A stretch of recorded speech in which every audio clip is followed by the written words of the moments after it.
Hey there, self-care warriors. Welcome back to Self-Care Haven. Today I wanted to talk to you about a subject that I've touched on before in my videos, but I wanted to make a full-length video on it, and that is narcissists and psychopaths online. So if you've watched my previous videos, you know that research has shown that online trolls and cyberbullies tend to be sadistic narcissists and sociopaths. They tend to be very Machiavellian in their approach, and they tend to fit in with that dark triad of narcissism. So when we think about it, narcissists and sociopaths troll online, and they're able to bully online, and they're able to evade accountability for their actions, project, and triangulate in ways that can circumvent accountability because they're anonymous. They can use the anonymity feature of cyberspace in order to troll and bully others. And I wanted to start this video off with a story from my own personal experience because I think it encapsulates a lot of what narcissistic abuse online looks like.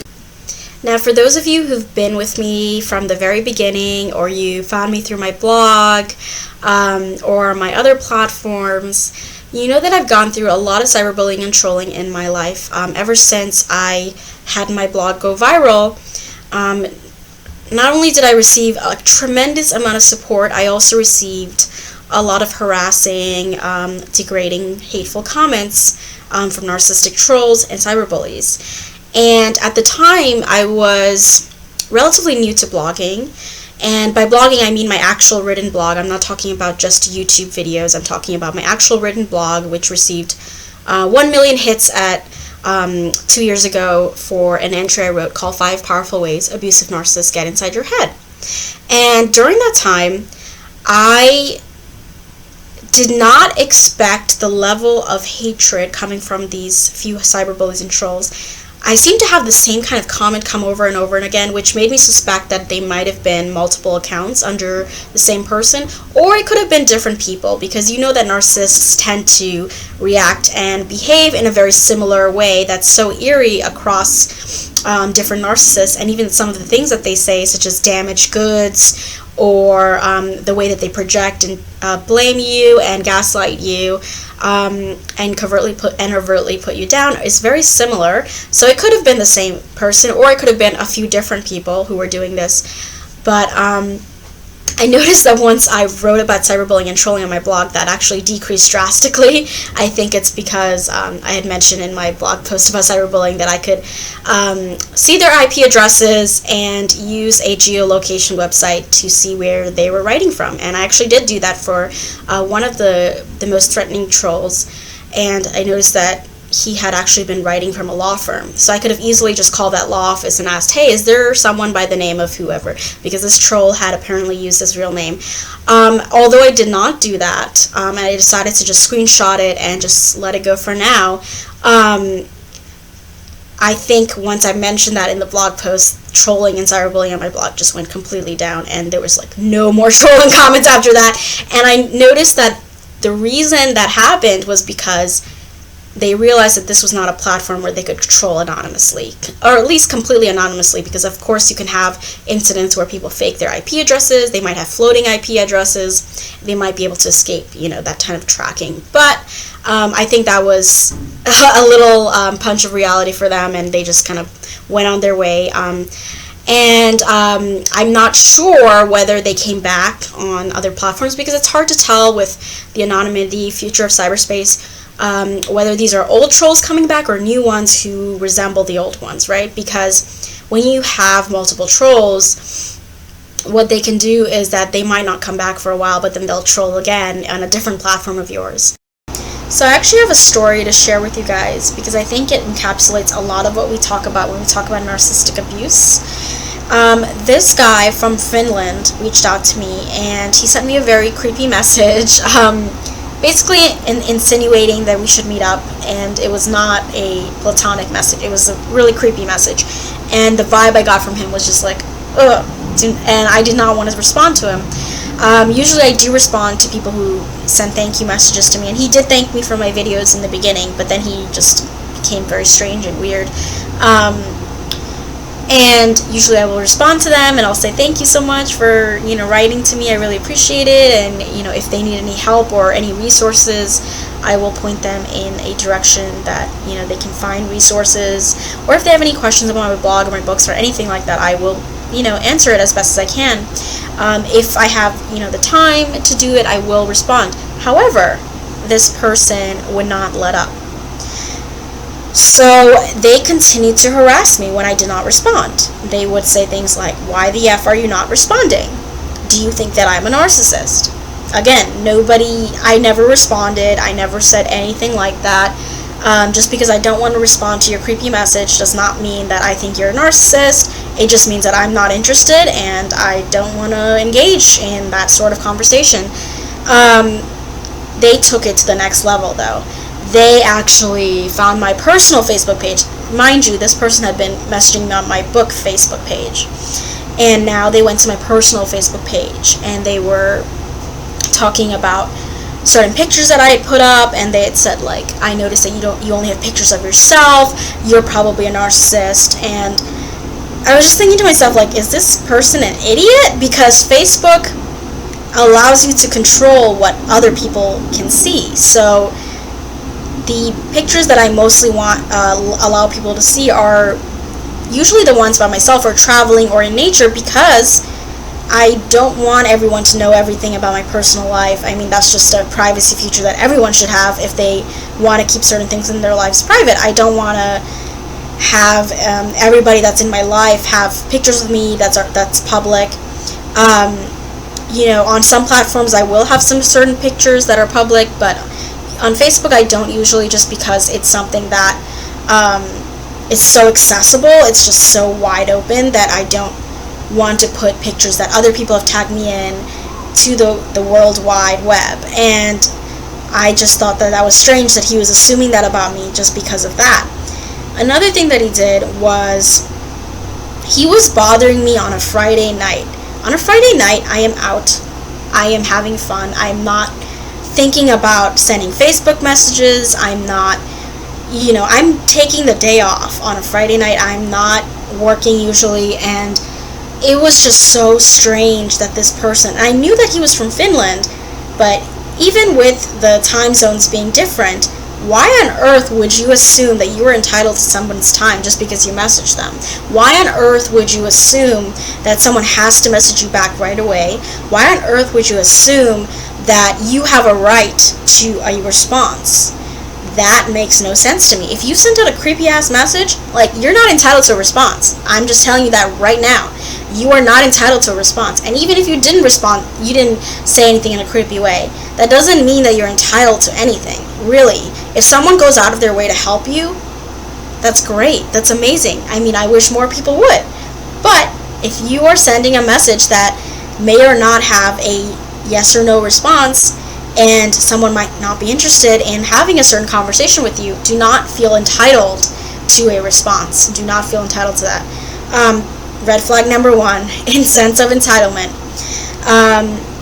He started stalking me on my personal Facebook page, pulling out things that he could use against me to make me seem like I'm a narcissist.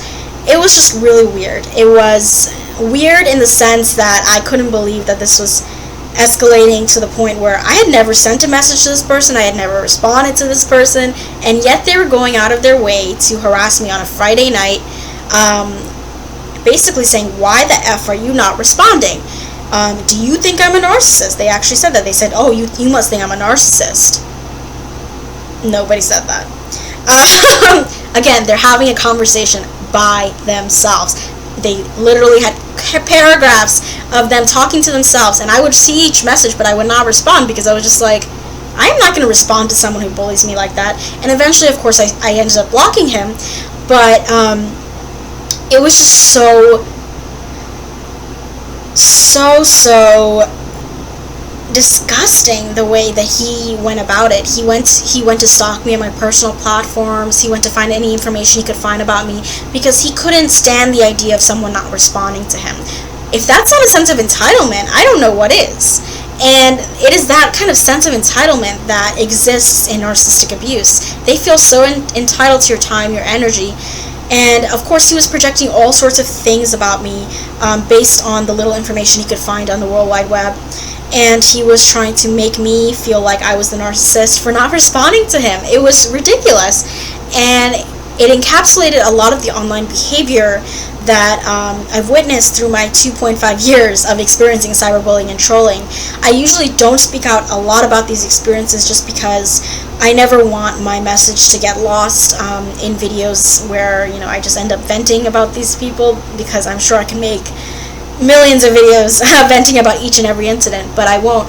But I did want to make this full-length video on it because it is very important for survivors to consult resources that are not toxic. It is very important for survivors to be able to navigate the community without being bullied or harassed or stalked or trolled. And it's very important also for advocates to be able to speak their voice without being harassed, trolled, stalked, or sent threatening messages like the ones that I received when I first started blogging.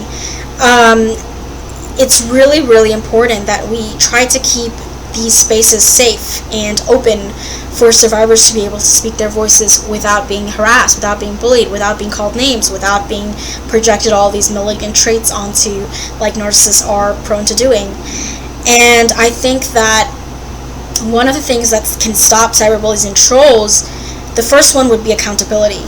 If you have accountability for them, if you have some sort of consequence for them, usually they will either back down or they will have to meet the consequence. Exposing a cyberbully or troll can be a helpful way to present them with some consequences. Like I did with my IP address tracking and how I wrote that blog entry about cyberbullying and trolling, and suddenly cyberbullying and trolling suddenly disappeared on my blog. Who would have thought, right? And then another way is to of course block, report, make sure that you are keeping certain things private on your platforms so that not everyone has access to them. Make sure that you're limiting the amount of information that you make visible to the public. It's also helpful to consult other people who may be going through the same thing if they are experiencing bullying by the same individual, or even if they're just facing bullying in general. Connecting with other people who've been bullied and trolled can be very validating. I know this because I recently connected with an amazing group of women who are just so supportive and incredible, and it's really been so validating for me personally. And I've also connected with just a wonderful advocate as well who has experienced this on a very large level, so much more, and she actually ended up taking her cyberbully to court. And so I've seen a lot of things in this community. I've seen a lot of things not only in the YouTube community but also on Twitter, on Facebook, everywhere, on blogs, everywhere. I just have experienced so much in terms of cyberbullying and trolling, and also with my own platforms, on writing on different platforms. It is very difficult sometimes to be trolled and bullied on a platform that you don't have full control over. You can't moderate the comments. You can flag the comments. You can, of course, consult the site editor and tell them about the trolling and bullying. But you can't entirely remove the presence of these psychopaths and these trolls and these bullies online. So what do you do? You channel all of that emotion that might be building out inside of you, and you use it towards your advocacy work, which I've just been doing nonstop. Every time a troll or a bully comes at me, what I do is I take what they give me and I use it for the greater good. And that's what I have done with every single bully in my life, whether it's real life, whether it's online, offline, doesn't matter.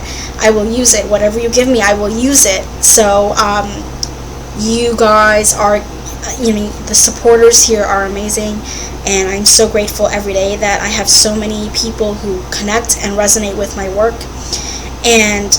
But then there's also the bullies and the trolls, and the things you have to do with them is that you have to make sure that you are using what they give you in order for your own benefit. And that's what I've done every single time, no matter what, no matter how much of a horrific incident it was. It just helped to inform me better about narcissistic abuse and the dynamics of it, and how narcissists act and interact not only offline in real life, but also online.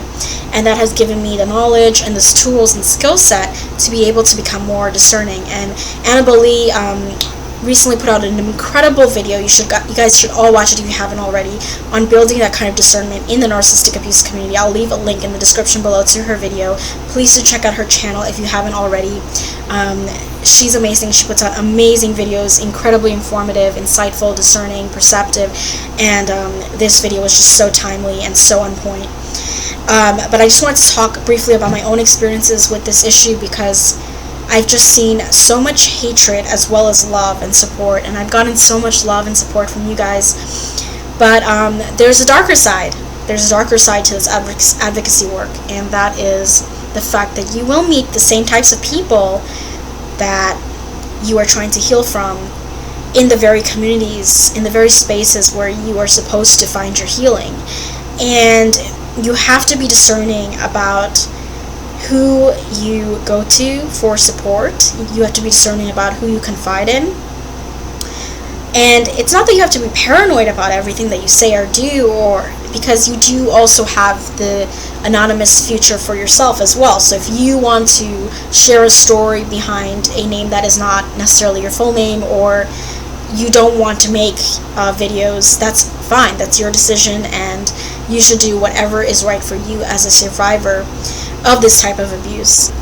Do whatever you feel is most comfortable, but just know that confiding in a community that you trust can be very helpful, and that actually ties in back into the accountability feature that I mentioned as the first step, because the second step would probably be exposing them via the way that other people have experienced them. I hope that makes sense. So I have been trolled not just by your typical basement dwelling psychopaths, but also incredibly public figures. I've been trolled by a licensed therapist. I've been trolled by someone who I really admired, who I had never interacted with before they trolled me.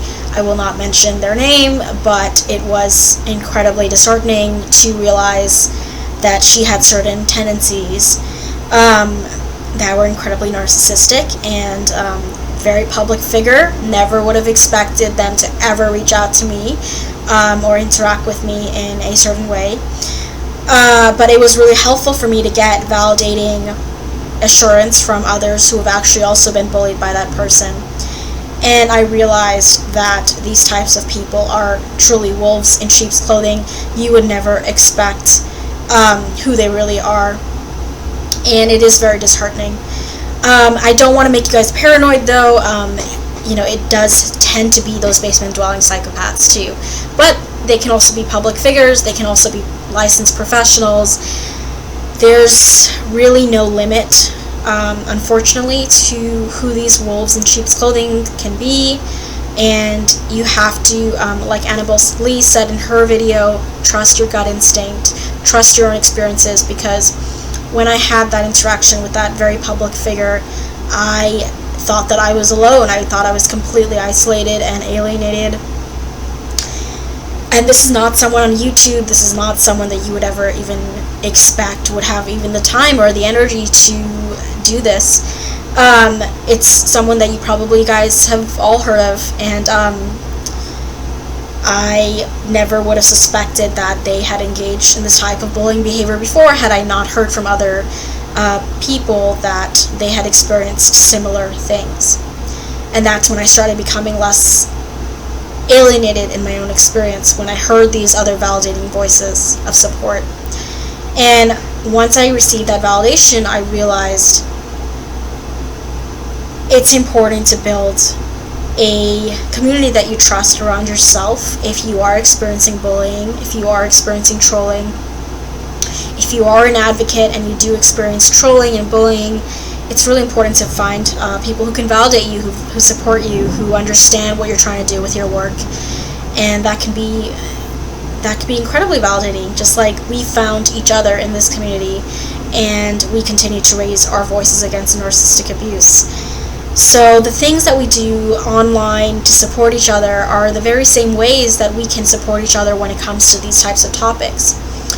And once you find that validating community, the third option, if you feel like that person has threatened you in a way where they need to be reported or they need to be exposed, then you take that step. Otherwise, what you do is what I've talked about in the first few steps, which is channeling everything that you've learned from them in order to better inform your work. Use what they give you to fuel the flames for your success. I mean, that is what I've been advocating my entire life on these platforms. Channel whatever you've been given, all the hatred, all the misery, all the pain, and channel it into your greater good or the highest good or both. And find a way to release it in productive outlets. Find a way to gain justice in a way that is constructive, not destructive. Find a way to speak your voice, even when you feel afraid. And that's really why I wanted to make this video, because I feel like by sharing with you all some of my experience, and this is just the tip of the iceberg, honestly, there's so much more that I haven't talked about at all in my channel, but I just did want to provide that brief example of how narcissistic rage and entitlement can appear even online, and how we should be aware of it, and we should try to find a way to hold these people accountable for their actions, because I find that many narcissists and trolls, they do this because they're not held accountable for their actions. They do this because they feel like they will not face any consequences, and that's not necessarily true. There are cyber criminals who have been caught for chronically trolling and bullying others online, sending threats, and harassing others. I recently had a misogynistic Twitter troll who finally got suspended on Twitter, thank God. I don't think it was because of me. I mean, I did report him, but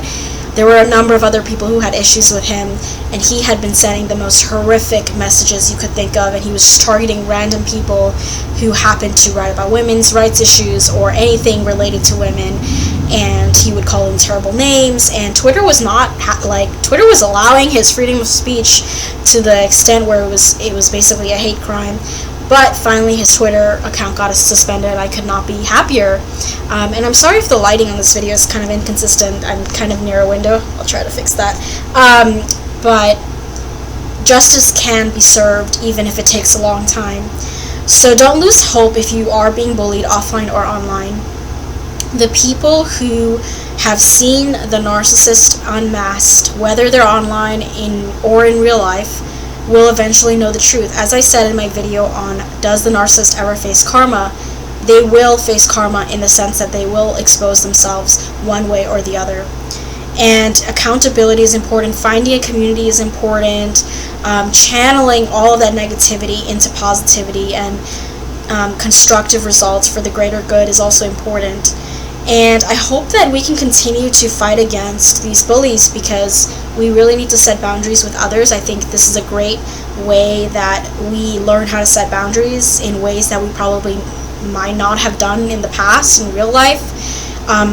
It's a great platform to learn more about boundary setting and to learn more about the red flags, to practice what we preach, and to better go no contact with our abusers, whether it's online or offline. So I hope this video helps it to empower you, validate you. What has your experience with cyberbullying or trolling been, if any? Have you experienced some of the red flags that Annabelle Lee talked about in her video? Please do check out that video if you haven't already. And what do you think would be a great way to fight back against cyberbullies and trolls, aside from the things I've already mentioned, or maybe in addition to that? I hope to hear from you guys soon, and until then, take care.